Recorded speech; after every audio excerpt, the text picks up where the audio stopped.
Hello বন্ধুরা, আশা করি তোমরা সকলে ভীষণ ভালো আছো। কিন্তু আমি একদমই ভালো নেই, কারণ একটার পর একটা দুঃসংবাদ শুনতে শুনতে আর যেন ভালো লাগছে না। হঠাৎ করে মারাত্মক একটা খারাপ খবর শুনে আমি, মা আর আমার হাজবেন্ড বেরিয়ে পড়লাম। আর ট্রেনে ওঠা মাত্রই দেখি সেখানে একটা তিল ধরারও জায়গা নেই। লোকাল ট্রেনে এত যে ভিড় যে পাটা কোথায় রাখবো ভাবতেই পারছি না, তার মধ্যে এতটা পরিমাণে গরম। যাই হোক, খুব সামান্য 1 ঘন্টার রাস্তা কষ্ট করে আমরা পৌঁছে গেলাম বাবার বাড়িতে। আমার বাবার বাড়ি হলো নদিয়া।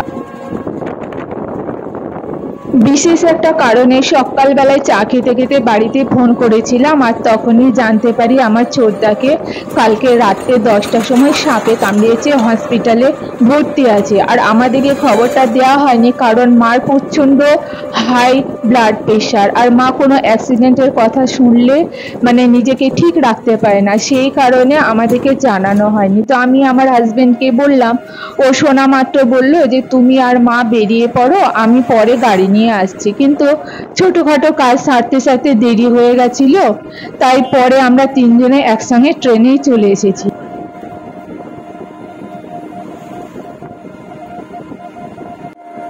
আমার বাবার বাড়ি নদিয়া। কাছেই একটা পলাশি পাড়াতে হসপিটাল আছে, কিন্তু খুব সিরিয়াস হলে সেখানে আর ভর্তি নেয় না, তাই ওখান থেকে রেফার করে দিয়েছে তেহট্টে। তাই এখন আমার দাদা তেহট্টে আছে, আর ভিজিটিং আওয়ার 4টে। তাই আমরা বাড়িতে এসে খানিকক্ষণ ওয়েট করার পরে আমি, আমার ছেলে, বৌদি আর আমার হাজবেন্ড এই 4জনে মিলে একটা টোটো ভাড়া করে এখন চলেছি তেহট্টে। আর মন মেজাজ একদমই ভালো নেই, কারণ সদ্য আমরা পরিবারের একজনকে হারিয়েছি। আবার এই একটার পর একটা বিপদ আর যেন মেনে নেওয়া যাচ্ছে না।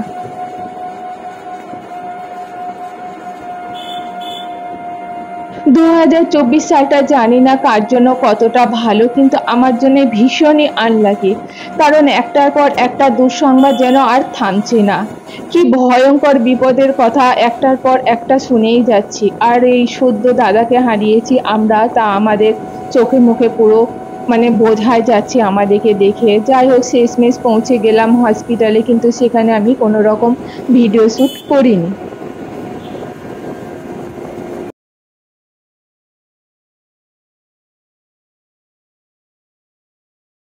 আমরা 4জনে মিলে বাড়ি ফিরে এসেছি দাদাকে দেখে।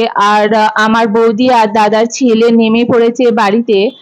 আর আমাদের বাড়ির পাশে একটা গণেশ পূজা হচ্ছিল, তো আমার হাজবেন্ডকে বললাম যাবে দেখতে, বলল চলো। তো আমি ভাবলাম যাই ঠাকুরটাকে একটু প্রণাম করে আসি, তাই আমরা দুজনে মিলে ঠাকুরটার কাছে চলে এসেছি। আর এখানে এসে দেখছি খুব ভালো আয়োজন করা হয়েছে, চারিদিকে ফাংশন হচ্ছে। কত ছোট ছোট বাচ্চা, ছেলে মেয়ে বড় অনেকেই এখানে ডান্স করছে, কবিতা আবৃত্তি করছে।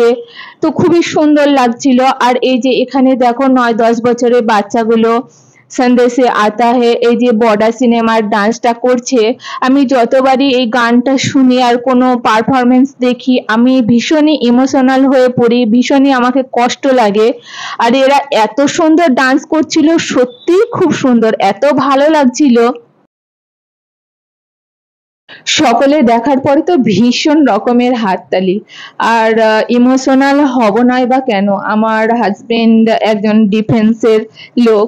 আর যার হাজবেন্ডই ডিফেন্সে আছেন, আশা করি সমস্ত ওয়াইফরাই এই সংটা শুনলেই ভীষণ ইমোশনাল হয়ে পড়বে। কি ঠিক বলেছি তো? কিন্তু গানটা এখানে আমি অ্যাড করতে পারিনি এই কারণে, কারণ কপিরাইট চলে আসছে। একদম ক্ষুদে থেকে 20-22 বছরের ছেলে মেয়েরাও এখানে পারফরমেন্স করছিল, কিন্তু মনের অবস্থা একদমই ভালো ছিল না।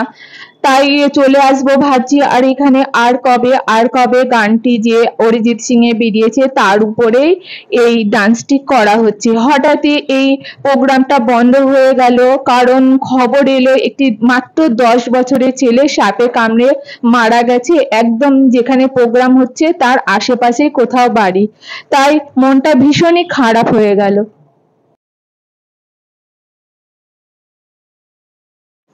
আমার ছেলেকে তো বাড়িতে রেখে গেছিলাম, ওকে নিয়ে যাওয়া হয়নি, কিন্তু আমরা আর ফিরতে পারিনি, সেদিন একটা রাত থেকে গেছিলাম। আর এই যে ফেরার পথে কতগুলো সবজি মাছের বাজার করে নিয়ে চলে এসেছি, আর এখন ঢুকে পড়েছি রান্নাঘরে। তো ছেলের জন্য এখানে খুব সামান্য অল্প একটু আলু ভেজে নিচ্ছি, কারণ ও আলু ভাজাটা খেতে ভীষণই ভালোবাসে। আর পনির আছে, মাশরুম আছে, আর পাবদা মাছ আছে, আর ছেলের জন্য মাংস বানাবো। তো এখানে সামান্য পরিমাণে যেটুকু পনির আর কি বলে মাশরুম আছে সেটাকে দিয়ে আমি করে নিচ্ছি আমি আমার মতো। পনির আর মাশরুমটাকে হালকা ফ্রাই করে নিয়েছিলাম, আর এর মধ্যে সামান্য একটু জিরে গুঁড়ো আর লঙ্কা গুঁড়ো দিয়ে দিয়েছি, আর সামান্য তেলের উপরে একটু আদা দিয়ে নাড়াচাড়া করে ওর মধ্যে আমি এটাকে ঢেলে দিলাম। এটা খেতে আমার ভীষণই ভালো লাগে, আর আমি চাই যত সিম্পলের মধ্যে রান্না করা যায় ততই শরীরের পক্ষে আমাদের ভালো। তো এখানে দেখো আমার মাশরুম আর পনিরের রান্নাটা রেডি হয়ে গেছে, আর এই যে পাবদা মাছ করার জন্য রেডি, কিন্তু পাবদা মাছ ভাজতে গেলে ভীষণই ভয় লাগে, কারণ এটা বোমের থেকেও বেশি জোরে জোরে ফাটে। তো সত্যি এমন ভাবে যে পড়লো তেল এসে একটা গালে আর হাতের উপরে, সেটা আর মানে ফোসকা নিয়ে নিয়েছে। তো এখানে আমার পাবদা মাছটাও রেডি হয়ে গেছে, আর এই দেখো এখানে প্রেসার কুকারে আছে মাংস, পাশে আছে ভাত, আর এই যে আলু ভাজা, মাশরুম, পনির, আর তার ঠিক পাশেই রয়েছে আমের চাটনি।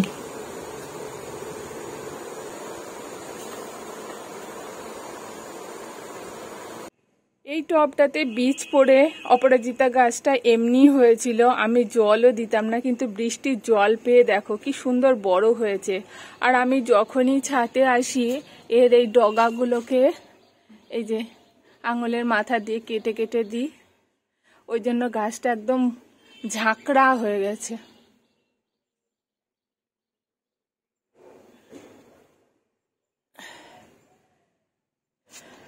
বৃষ্টির জল পেলে যে কোনো গাছ দুদিনে একদম বড় হয়ে যায়।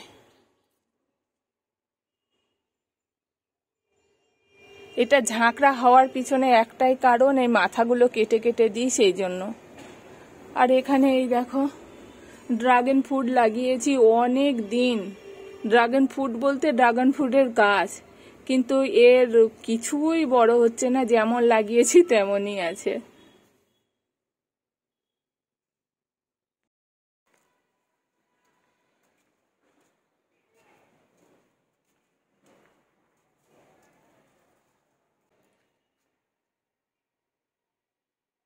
এই যে আমার পিছনে এই যে বিলটা, চারিদিকে একদম মেঘ অন্ধকার হয়ে আছে, আর বিলের জলটা একদম কালো কুচকুচ কুচকুচ করছে।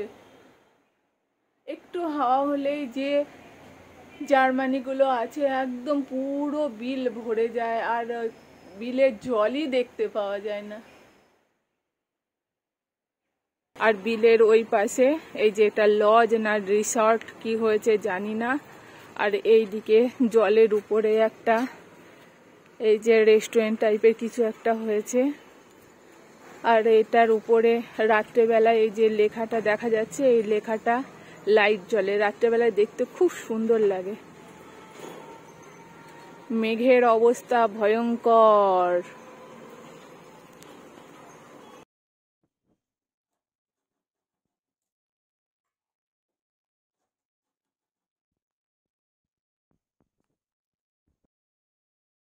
ছেলে আগে চা খেত, এখন একদমই ছেড়ে দিয়েছে, তবে আজকে আমি খুব জোর করে ওকে চাটা দিয়েছি।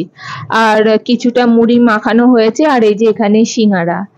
আর এর বাবার আর ছেলের এমন কাণ্ড, যদি বলি একটা খাবো নিয়ে আসবে 5টা। কিন্তু এখানে সবারই আছে, তবুও প্রয়োজনের তুলনায় অনেকটাই বেশি নিয়ে এসেছে। আর আমার একটা সিঙ্গারা কিংবা আধখানা, তার বেশি আমি খেতেই পারি না। আর বরমশাই দেখো নারকেল তোলার জায়গা পায়নি, ঘরে অনেকগুলো নারকেল জমে আছে, আর বাড়িতে বড় কেউ না থাকলে কাটার জন্য নারকেল খাওয়া হয় না, তাই আমি বললাম একটা নারকেল ছাড়াও, আর এই মুড়ি দিয়ে নারকেল দিয়ে খেয়ে নেব। আর তার সাথে আছে চা।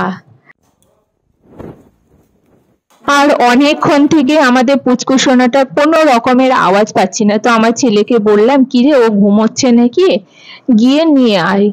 তো সেই না বলতে বলতেই দেখি জানালার কাছে চিৎকার করছে, এই দেখো। তো আমার ছেলে গেল ওকে আনতে।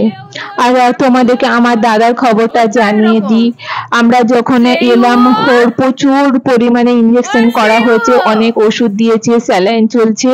আপাতত খানিকক্ষণ আগেই ফোন করেছিলাম, বললো এখন অনেকটা সুস্থ আছে, আর হয়তো 2-1 দিন পরে হসপিটাল থেকে ছেড়ে দেবে।